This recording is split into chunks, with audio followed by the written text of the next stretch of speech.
Hi, Max here. In this video series, I will show you almost the entire process of creating a little game of mine. It will be created in Unity, but I will also show you how I made models, sound, and even music. In addition, you will see how much time and effort is needed to create even a simple game like this. What you see on screen right now is a prototype of this game.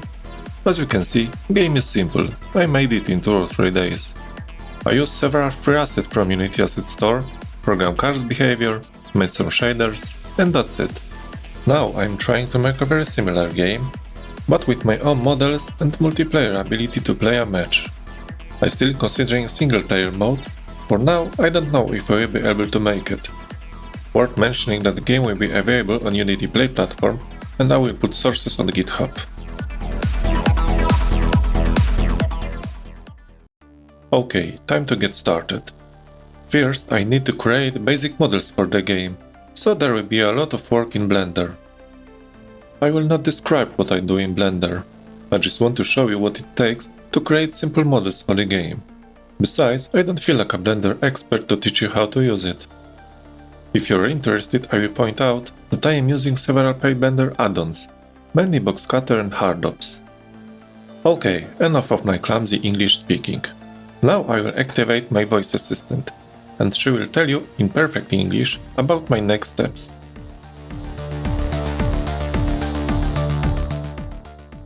Now the author is modeling one of the ramp sections.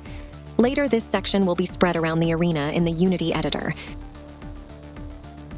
This will be a rough version of the ramp, just to see what it will look like in Unity. The author believes that at the beginning of game development, it is important to see some results of your work as soon as possible. It doesn't have to be polished. The important thing is to see it in action. This way, you can catch any errors early on, such as incorrect proportions, and easily correct them. If these were found at a later stage of development, correcting them could be much more difficult.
For now, it will suffice.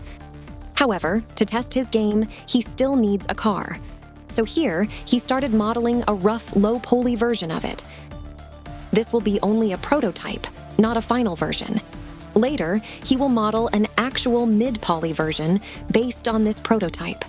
For now, the author just wants to see if it will fit the style of the game and modeled ramp.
The author must admit that creating this prototype took him a lot of time, much more than he had planned.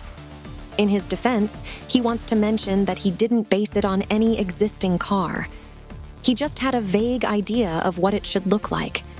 He acknowledges that it doesn't look particularly good for now, but he assures that in the final version, it will look a little better.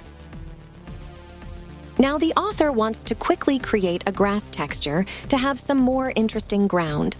While he acknowledges that he could use a free texture from the asset store or other sites with textures, he insists on making everything in this game by himself, even the grass.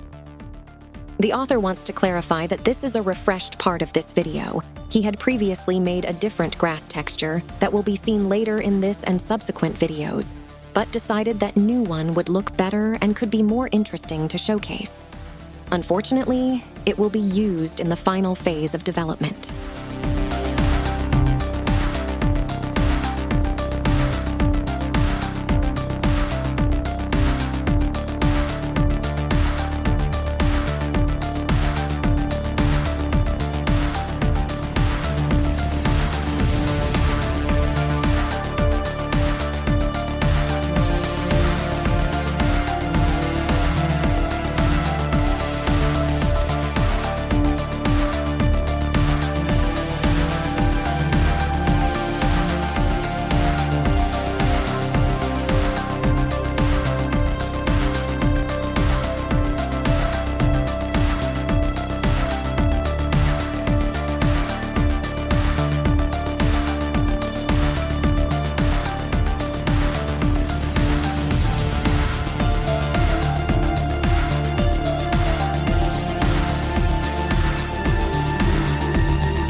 Everything is ready for testing. It's time to create a project in Unity.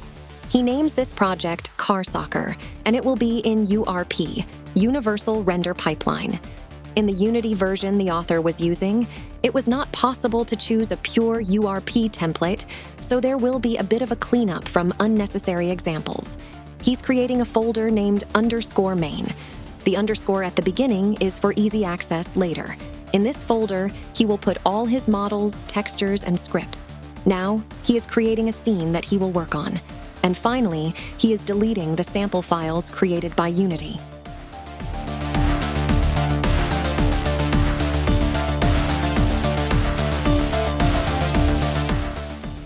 The author decided that he will be using the new input system, so he's installing the necessary package.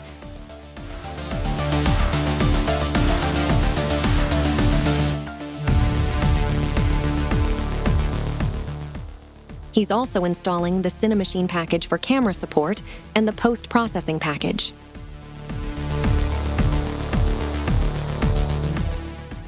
the author decides it's time to import his models and textures.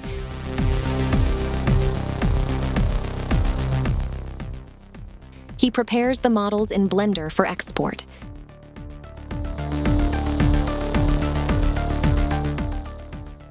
Export finished. He checks how it looks in Unity.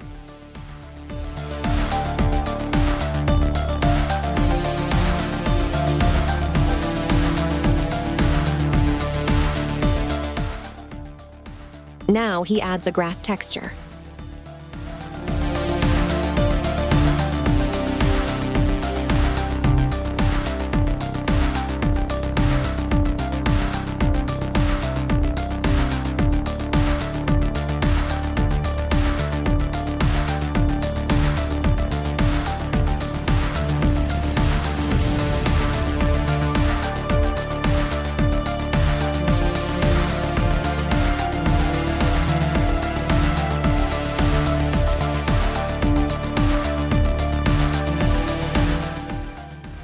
Finally, it's time for the car.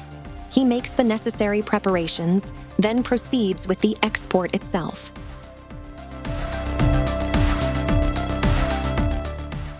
When designing the game, the author decided that his car would not use the standard car physics with wheel colliders. When he was creating the prototype, he tried to use it, but failed.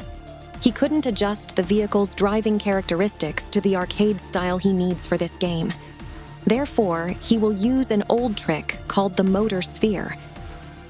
It is an ordinary sphere collider that will move by applying appropriate force to it. The sphere will have a rigid body, so it will reflect the physics. The author will use it to simulate the physics of a car.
Now it's time to create a script to read inputs from the user.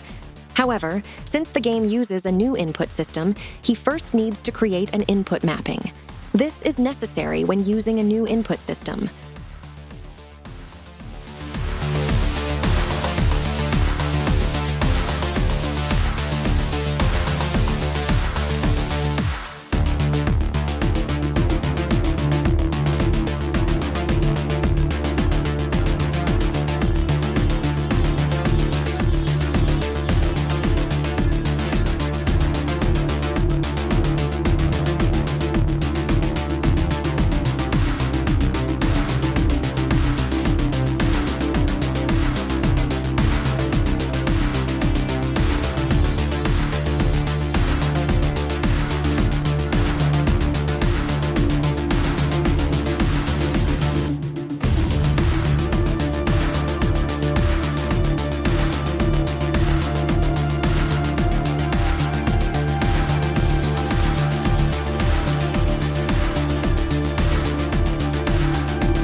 The mapping is complete, and we'll now use it to control the car.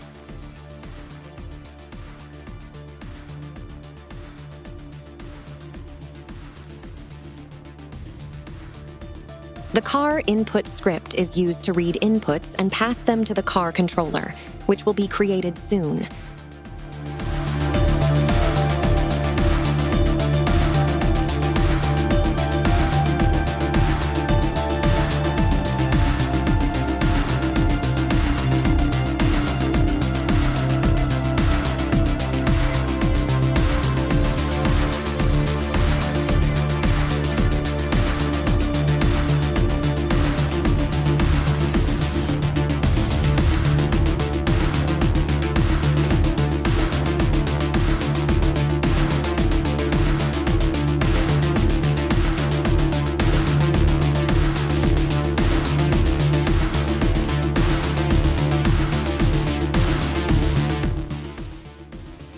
The car controller will be the main script and will control the car's movement.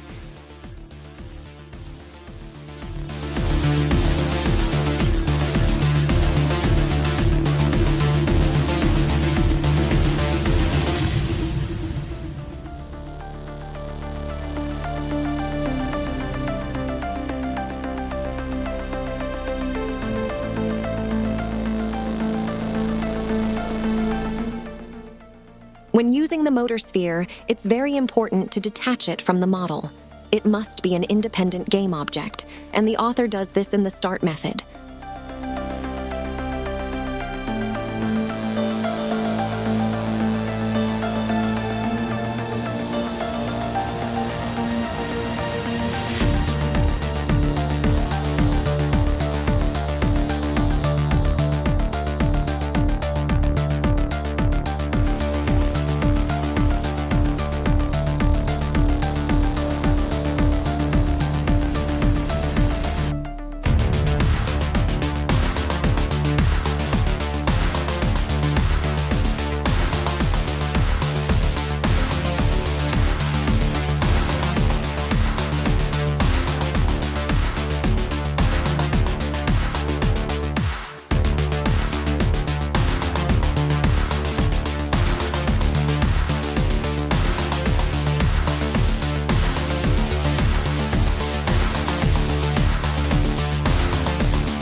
The sphere is moving, and now he will attach a car model to it.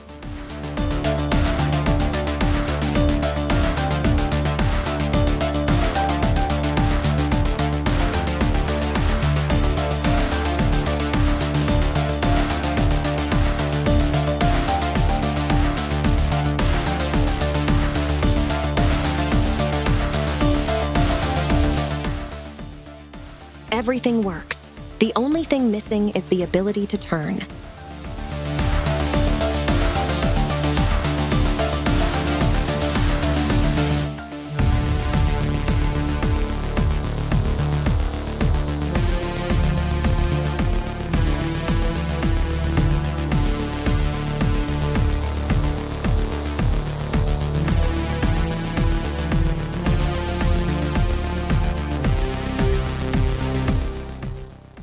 For now, the car behaves quite poorly, but author decides that it's enough for testing.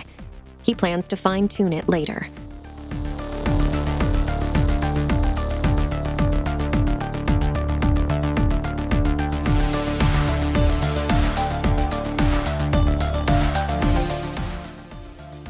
Now, he quickly adds the ability to use nitro.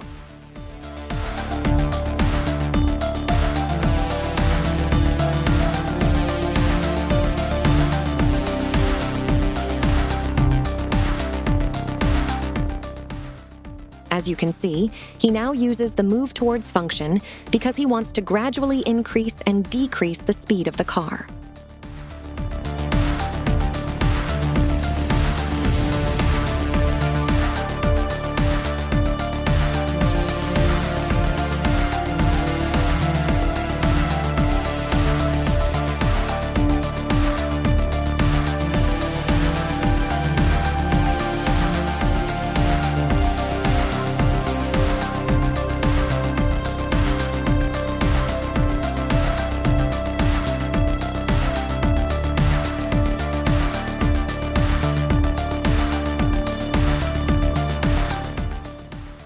Now, the author configures Cinemachine to create a view from behind the car.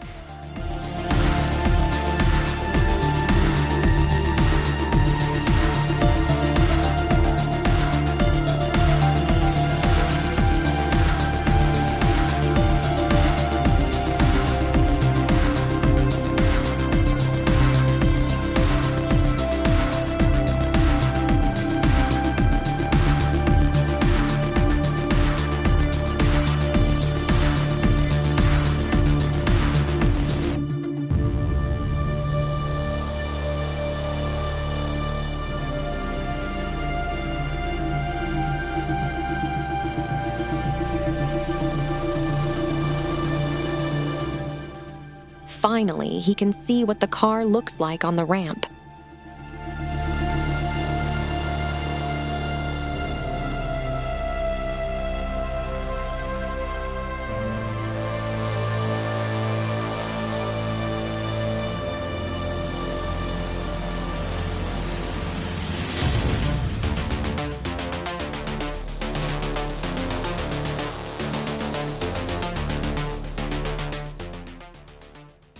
It looks quite good.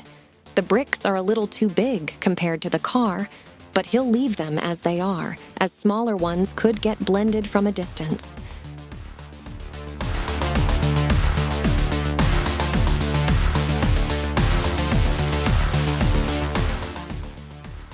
The last test. He will see how fast the car will move around the arena.